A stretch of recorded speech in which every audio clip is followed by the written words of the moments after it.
So today we're finishing up our series called Thicker Than Water as we've been exploring this idea of family. And we've talked about family and a variety of different things. We've talked about changes that have happened in your family. We've talked about, what family actually is, how you can see the good in them. And today what I want to do is I want to start our time by sharing a quick story with you. And this isn't my story. This is a story of somebody else. But it kind of outlines, some of the things that we feel sometimes when we look at our families and we feel like another person's family may be better than our family. So here's how the story goes. It says, growing up, I had two best friends. And if you had best friends growing up, you know that you do a lot of things together. They had spent a ton of time with them and with their families. They had watched movies at their house, played basketball almost nonstop in their neighborhoods, ate dinner with their families, and almost went blind from the hours that they spent playing video games together. And because they spent all this time with their two best friends, they got to see how their families interacted with one another. And they said they both had incredible families. Their families spent quality time together. They talked together. They encouraged each other. Their siblings really seemed to like each other and have a good bond. Their parents seemed to have incredible marriages. They took family vacations together every year. And they would sit there and think to themselves, well, wait, you already spent all of this time together in your own home, and yet you're paying a lot of money to go somewhere else to spend time together in another place. Now, at the time, they didn't really think about all the time they were spending at their friends' houses. But looking back, they said they remember feeling like it was so amazing to be around people who had it all together. They thought these other families were perfect. And they knew they weren't, because no family is perfect, as we talked about. But compared to their family, that seemed like perfection. Now, it wasn't that their family was horrible, but it was that they just really weren't anything. They were the kind of family that just kind of existed around each other. They lived in the same house, they orbited around each other, but it was kind of like a dysfunctional solar system. And for their family, they basically, they had their own rooms, and occasionally they would venture, they'd spend a lot of time in their own rooms, and they might venture out to, watch television or to get some snacks.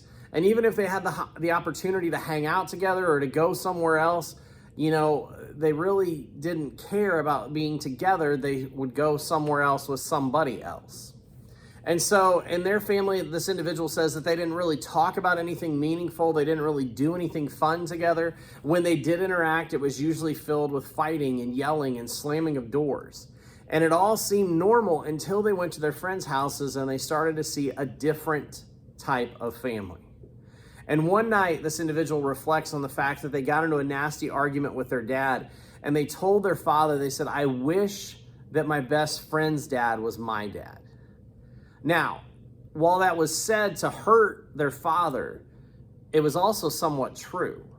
And maybe you've never personally said something that terrible to your own father, but even if you haven't been cruel like that individual had been, you probably noticed something. And then the thing you noticed is that sometimes it seems like other families have something going for them that your family doesn't. Sometimes it seems like other families have something going for them that your family doesn't. How we feel about our families, how we, kind of look at them, and we may think to ourselves, wow, our family would be so much better if it was like their family. Maybe you thought about, when you thought about that concept about your family would be so much better if it was like somebody else, when, you were watching a show and you saw how a family interacted together. Maybe you looked at a friend's family like this story we just shared. Or maybe you looked at a family in your neighborhood or in your apartment complex and you thought to yourself, if my family was just like them, things would be better. And maybe starting to see them makes you wish that your family was better, kinder, closer, together, more fun, whatever it could be. And whatever it is that they have, your family just simply doesn't seem to measure up in your opinion. Whatever it is that they have, your family doesn't seem to measure up in that opinion. And there's part of it that you think, well, my family should, but it doesn't. And maybe for some of you, you struggle with the idea of comparing your family to another family. You simply don't feel like you have enough of a family to compare. Maybe you simply don't feel like you have enough of a family to compare. Your family experience is so fragmented and disappointing and in so many different places that sometimes the word family doesn't really carry much weight with you. But regardless of your family experience, good, bad, memorable, forgettable, no family is perfect. No family is perfect. No family is even close. And because of that, your family and my family will never be able to provide everything that we need in our lives. In one way or another, our families will let us down. And that's the bad news. But let's transition and let's talk about the good news. What if God wants to give you more family? What if God wants to give you more family? And what if God is completely capable of doing that? Now stick with me, because I think what we're talking about today can be an absolute game changer when we talk about the way we view family. Because when it comes to perfect families, we don't find really great families in the Bible. The families in the Bible are more imperfect. They're faced with challenges. They're constantly finding themselves in a tangled mess. And the people that God has used to do big things in the world have never been perfect, which is great news for you and great news for me. It's great news for everybody. But one of the things that makes the Bible so amazing is that it doesn't try to hide the major dysfunctions of the people in it. These stories are not about flawless heroes. They're accounts of imperfect, unassuming people who God singled out to accomplish His will. And what I want to do today is I want to take some time and I want to look at two individuals in the Old Testament, David and Jonathan, who came from less than ideal families. For example, when David was a child, the prophet Samuel came to see David's father Jesse because he knew that one of Jesse's sons was going to be anointed king. And when Samuel asked Jesse, the prophet asks the dad to bring all of his sons, Jesse didn't even bring David out.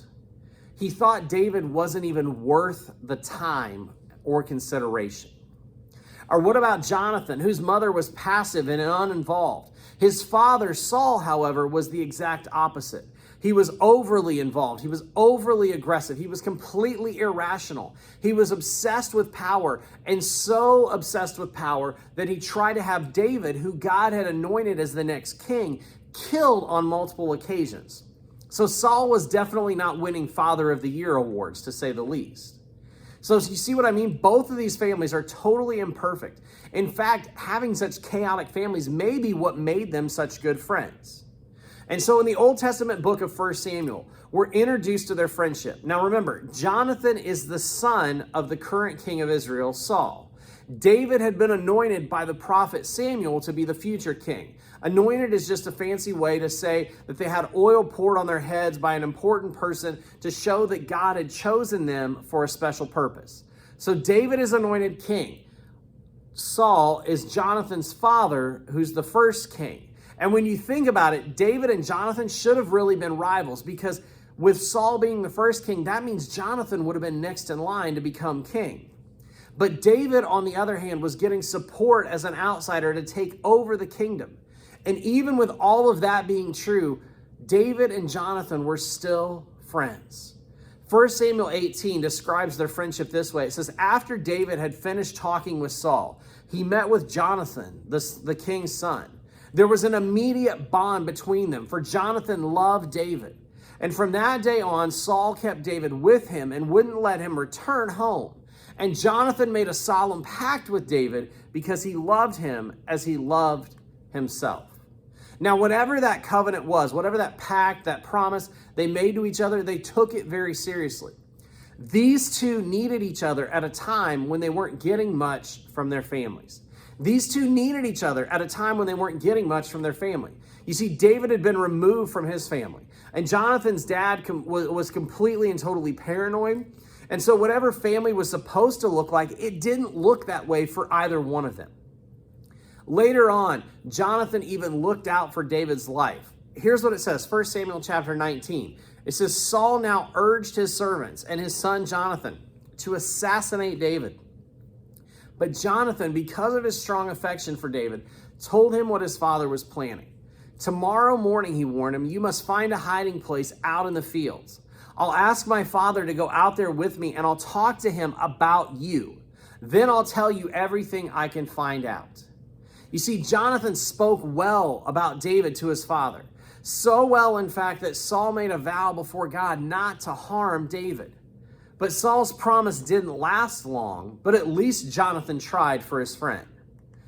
Even though David was taking what would have been Jonathan's place on the throne, Jonathan was still an incredible friend to David.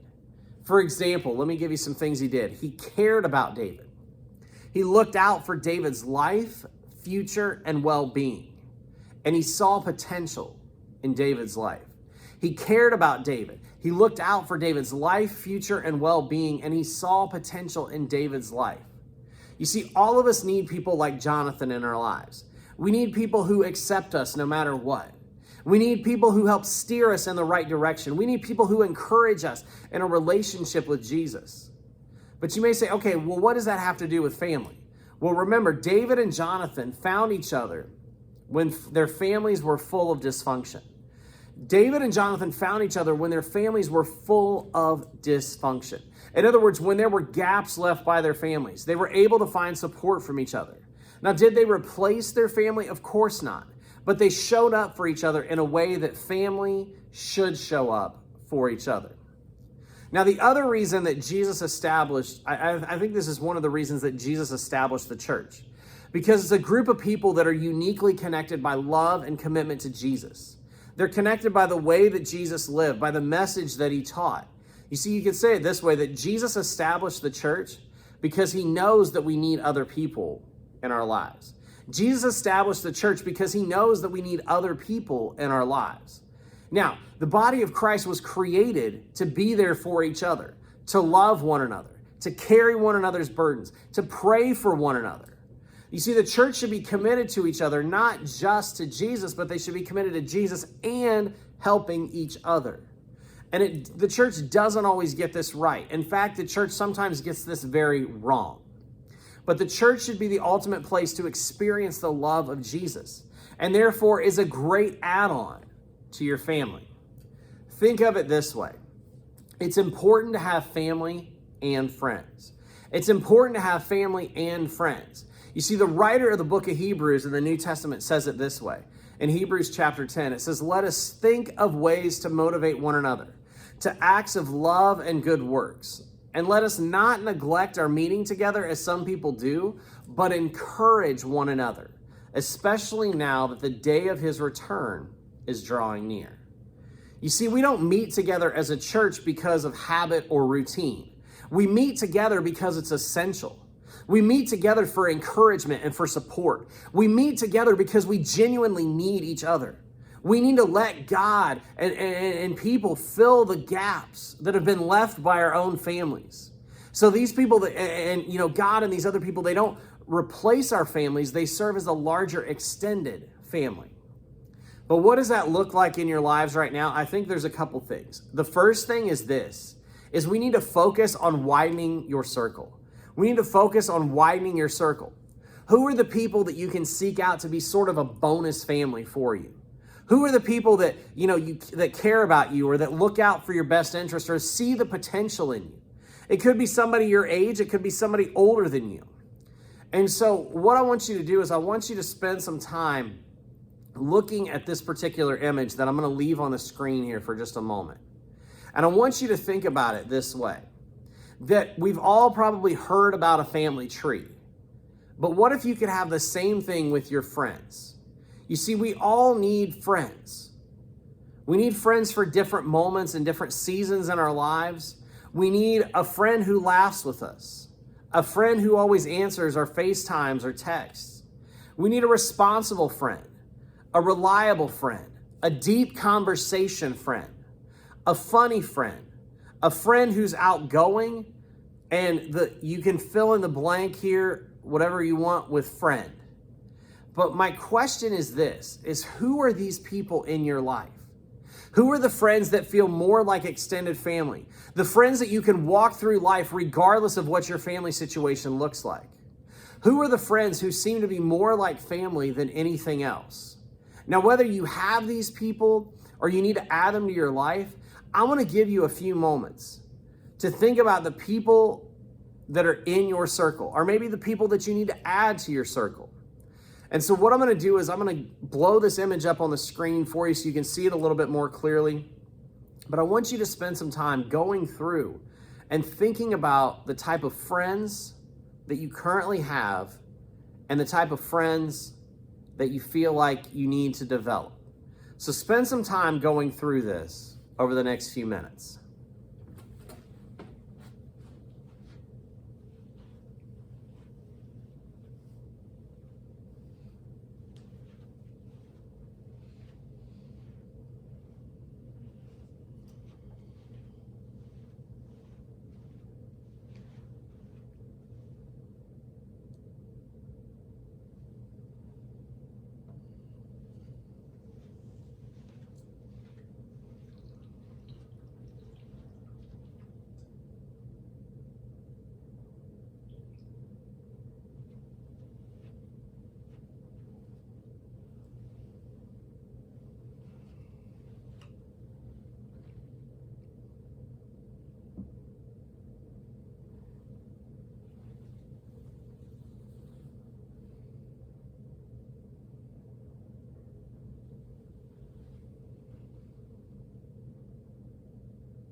You see, having these kinds of friends in your life is how you widen your circle. You're asking, and you're basically kind of forcing yourself to be open to new people that God may put in your life. And so ask God to bring some people into your life, to open your eyes to people who may have already been there. And God may surprise you. And here's the thing, is work on caring for other people, accepting other people, and seeing the potential in them. In other words, be a bonus family for them just like they are for you. So the first thing to do is to focus on widening your circle. The second thing is to talk about it. You see, David and Jonathan, they made a pact. And sometimes if we want people to really be involved in our lives, we have to ask them. If we want somebody to be a mentor in our lives, we have to ask them. If we want somebody to ask hard questions and hold us accountable, we have to invite them into the discussion. If we want somebody to intentionally help us grow in our faith, we need to tell them that. Don't assume that they know. Speak up. Use your voice. Imagine if in the next few years of your lives, you had a group of people outside of your family who felt and acted like and loved you like a family. What if those people encouraged you and pushed you to make your own life and your own home better? You see, not only would that set you up for a better future, but it would make your life more joyful. You see, it's important to have family and friends. And starting today, we need to begin to do the work of building a bigger family. Now, it won't happen overnight, but we need to pray and we need to ask God to bring those people into our lives. Because remember, there's the family that you're born into, and there's also the family that you build. And both of those can be thicker than water. You see, it's important to have family and friends. It's important to have family and friends. Well, I hope you've enjoyed this video and gotten a lot out of it as we've been unpacking this concept of family over the past 4 weeks as we've journeyed together through our series, Thicker Than Water. We're going to begin a new series next week looking at kind of the idea of the Bible and what the Bible has to teach us and how that relates to us, and kind of really doing a deep dive on why it's important for our lives. And so we encourage you to join us, hopefully in person. We meet from 6 to 8 p.m. in the youth room at New Hope Church on Sunday nights.